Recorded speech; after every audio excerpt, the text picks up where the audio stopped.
प्रिय आत्मजन, जय श्री राम, जय श्री हनुमान। आइए आज के पाठ में प्रवेश करते हैं।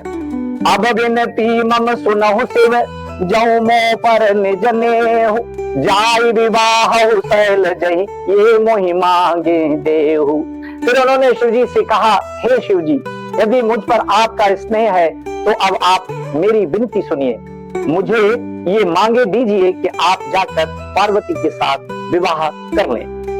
कहे से जदपि उचित असनाही, नाथ बचन पुनि में कि न जाही, सिर धरि आयुष करिए तुम्हारा, परम धर्म ये नाथ हमारा। शिव जी ने कहा, यद्यपि ऐसा उचित नहीं है, परंतु स्वामी की बात भी मेटी नहीं जा सकती। हे नाथ, मेरा यही परम धर्म है कि मैं आपकी आज्ञा को सिर पर रखकर उसका पालन करूं। मातु पिता गुरु प्रभु कहे बानी, बिनहि विचार करिए शुभ जानी, तुम सब भांति परम हितकारी, आज्ञा सिर पर नाथ तुम्हारी।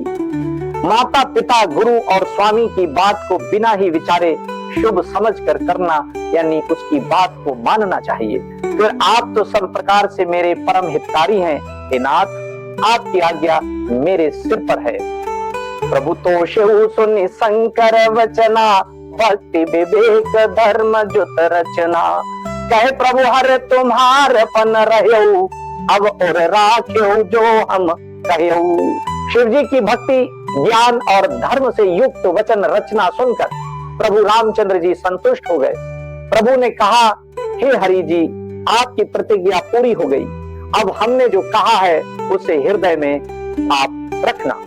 अंतर्धान भय असभाखी, शंकर सोई मूर्ति और राखी, तवहि सात ऋषि से बपहि आए, बोले प्रभु अति बचन सुहाए। इस प्रकार कहकर श्री रामचंद्र जी अंतर्धान हो गए। शिव जी ने उनकी वो मूर्ति अपने हृदय में रख ली। उसी समय सप्त ऋषि शिव जी के पास आए। प्रभु महादेव जी ने उनसे अत्यंत सुहावने वचन कहे। पार्वती पहि जाए तुम प्रेम परीक्षा ले, गिरि प्रेरी पठियहु भवन, दूरी करेहु संदेहु। आप लोग पार्वती के पास जाकर उनके प्रेम की परीक्षा लीजिए और हिमाचल को कहकर उन्हें पार्वती को लिवा लाने के लिए भेजिए तथा पार्वती को घर भिजवाइए और उनके संदेह को दूर कीजिए। ऋषिन गौरी देखी तहि कैसी, मूर्ति मंत तपस्या जैसी, बोले मुनि सुन शैल कुमारी, करहु कवन कारण तप भारी। ऋषियों ने वहां जाकर पार्वती को कैसी देखा, मानो मूर्तिमान तपस्या ही हो, यानी तपस्या में इतनी तल्लीन कि देखने वाले को लग रहा है कि ये मूर्ति ही है। मुनि बोले, हे शैल कुमारी, सुनो, तुम किस लिए इतना कठोर तप कर रही हो? यही अवराधो का तुम चाहो, हम सन सत्य मरम किन कहू, कहत बचन मनु अति सकुचाई, हंसी हहु सुनी हमारी जड़ताई। तुम किसकी आराधना करती हो और क्या चाहती हो? हमसे अपना सच्चा भेद क्यों नहीं कहती? पार्वती जी ने कहा, बात कहते मन बहुत सकुचाता है, आप लोग मेरी मूर्खता सुनकर हंसेंगे। मनुहट परा न सुनई सिखावा, चाहे तबारी बर भीति उठावा, नारद कहा सत्य सोई जाना, बिनु पंखन हम चाहे उड़ाना। मन ने हट पकड़ लिया है, वो उपदेश नहीं सुनता और जल पर दीवाल उठाना चाहता है। नारद जी ने जो कह दिया उसे सत्य जानकर मैं बिना ही पांख यानी पंखों के उड़ना चाहती हूँ। देखो मुनि अविवेक हमारा, चाहिए सदा शिव ही भरतारा। हे मुनियों, आप मेरा ज्ञान तो देखिए कि मैं सदा शिव जी को ही पति बनाना चाहती हूँ। सुनत बचन बिह से ऋषि, गिरि संभव तव देह, नारद कर उपदेश सुनी, कहु बसेऊ कि सुगेह। पार्वती जी की बात सुनते ही ऋषि लोग हंस पड़े और बोले, तुम्हारा शरीर पर्वत से ही तो उत्पन्न हुआ है, भला कहो तो नारद का उपदेश सुनकर आज तक किसका घर बसा है? दक्ष सुतन उपदेशन जाई, तिन फेरी भवन न देखा आई, चित्रकेतु कर धर उन घाला, कनक कसिपु कर पुनि असहाला। उन्होंने जाकर दक्ष के पुत्रों को उपदेश दिया था, जिससे उन्होंने फिर लौटकर घर का मुंह भी कभी नहीं देखा। चित्रकेतु के घर को नारद ने ही चौपट किया, फिर यही हाल हिरण्यकश्यपु का हुआ। नारद सिख जे सुनहि नर नारी, अवसी हो ही तजी भवन भिखारी। मन कपटी तन सज्जन चीन्हा, आप सरिस सबहि चहि कीन्हा। जो स्त्री पुरुष नारद की सीख सुनते हैं, वे घर बार छोड़कर अवश्य ही भिखारी हो जाते हैं। उनका मन तो कपटी है, शरीर पर सज्जनों के चिन्ह हैं, वे सभी को अपने समान बनाना चाहते हैं। कहीं के वचन मानि विश्वासा, तुम चाहु पति सहज उदासा। निर्गुण निलज कुबेश कपाली, अकुल अगेह दिगंबर ब्याली।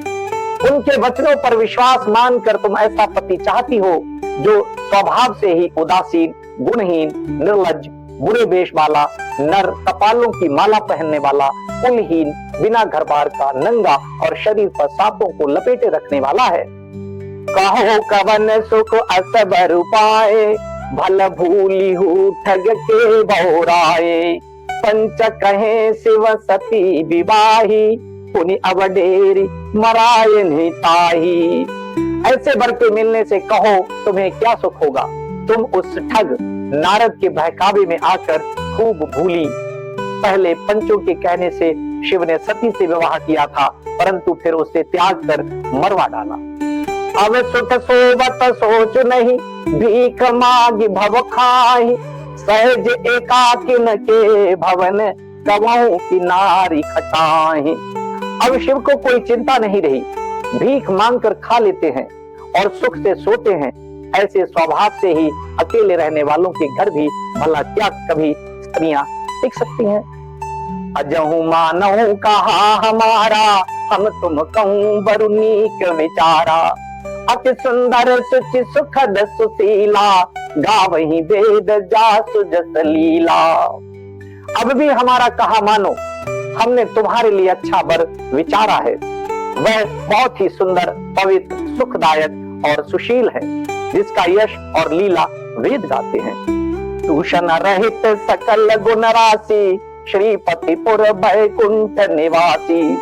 असबर तुम्हें मिलायु आनी, सुनत बिहसी कह वचन भवानी। वो दोषों से रहित, सारे सद्गुणों की राशि, लक्ष्मी का स्वामी और बैकुंठपुरी का रहने वाला है। हम ऐसे वर को लाकर तुमसे मिला देंगे। ये सुनते ही पार्वती जी हंसकर बोली, सत्य कहे हो गिर भव तनु एहा, हठ न छूट छूटई बरु देहा। कनकौ पुनि पशानते होई, जा रे हूँ सहेजु न परिहर सोई। आपने ये सत्य ही कहा है कि मेरा ये शरीर पर्वत से उत्पन्न हुआ है, इसलिए हठ नहीं छूटेगा। शरीर भले ही छूट जाए, सोना भी पत्थर से ही उत्पन्न होता है, तो वो जलाए जाने पर भी अपने स्वभाव यानी सुब्रह्मत्व को नहीं छोड़ता। नारद बचन न मैं परिहरऊं, बतऊ भवन उजरऊ नहीं डरऊं। गुर के बचन प्रीति न जेही, सपने हूँ सुगम न सुख सिद्धिते ही। अतः मैं नारद जी के वचनों को नहीं छोड़ूंगा, चाहे घर बसे या उजड़े, इससे मैं नहीं डरती। जिसको गुरु के वचनों में विश्वास नहीं है, उसको सुख और सिद्धि स्वप्न में भी सुगम नहीं होती। महादेव अवगुण भवन, विष्णु सकल गुण धाम। जेहि कर मनुरम जाहि सन, तेहि तेहि सन काम। माना कि महादेव जी अवगुणों के भवन है और विष्णु समस्त सद्गुणों के धाम है, पर जिसका मन जिसमें रम गया, उसको तो उसी से काम है। जऊं तुम मिलते हो प्रथम मुनीसा, सुनते हूँ सिख तुम्हारी धरी सीसा। अब मैं जन्म संगुहित हारा, ओ गुण दूषण करई विचारा। हे मुनीश्वरों, यदि आप पहले मिलते तो मैं आपका उपदेश सिर माथे रखकर सुनती, परंतु अब तो मैं अपना जन्म शिव जी के लिए हार चुकी हूँ। फिर गुण दोषों का विचार कौन करे। जब तुम्हारे हट हृदय विशेषी, रही न जाए बिनु किए भरेशी। तौ कौतिक अन आल सुनाही, वर कन्या अनेक जग माही। यदि आपके हृदय में बहुत ही हठ है और विवाह की बातचीत यानी बरेखी किए बिना आपसे रहा ही नहीं जाता, तो संसार में वर कन्या बहुत हैं। खिलवाड़ करने वालों को आलस्य तो होता नहीं, और कहीं जाकर कीजिए। जन्म कोटि लगी रगर हमारी, वरऊ संबुनता रहूं कुंवारी। तजौ न नारद कर उपदेशु, आप पाई पतवार महेशु। मेरा तो करोड़ जन्मों तक यही हट रहेगा कि या तो शिव जी को भरूंगी, नहीं तो कुंवारी ही रहूंगी। स्वयं शिव जी 100 बार कहें तो भी नारद जी के उपदेश को न छोड़ूंगी। मैं पापरऊ कहे जगदम्बा, तुम गृह गवनऊ भयो विलंबा। देख प्रेम बोले मुन ज्ञानी, जय जय जय जगदम्बिके भवानी। जगत जननी पार्वती जी ने फिर कहा कि मैं आपके पैरों पड़ती हूँ, आप अपने घर जाइए, बहुत देर हो गई। शिव जी में पार्वती जी का ऐसा प्रेम देखकर ज्ञानी मुनि बोले, हे जगत जननी, हे भवानी, आपकी जय हो, जय हो, जय हो। जय श्री राम, जय श्री कृष्ण, जय श्री हनुमान।